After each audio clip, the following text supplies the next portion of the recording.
iddoo amma jirtuuti yoo dhabdeeyyuu fira hirraafamiinis hin sodaatiinis inni hundumaa caalu Yesuus si wajjin jira. Macaafni qulqulluun akkas jedha. Yisihaaqi biyya ormaa keessa Geeraar keessa otoo jiruutii jedha. Baruma sana keessa midhaan facaaseetu dachaa 100 galfatee jedha. Afaan biyyichaa hin beeku, aadaa biyyichaa hin beeku, qilleensa biyyichaatti hin beeku. Garuu sababii inni hundumaa danda'u Waaqayyo isa wajjin jiruutii fi yeroo kan warra kaanii gatatu kan saa hin dhalate. Yeroo kan warra kaanii maseenu kan saa dachaatiin ija godhate.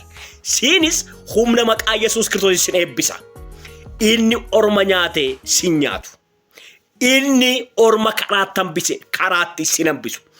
Biyyi ati keessa jirtu mijataa miti iyyuu yoo ta'e inni waan hundumaa mijeessu gararraa jiru Waaqayyo yeroo kanaa kaase siifaa mijeessu.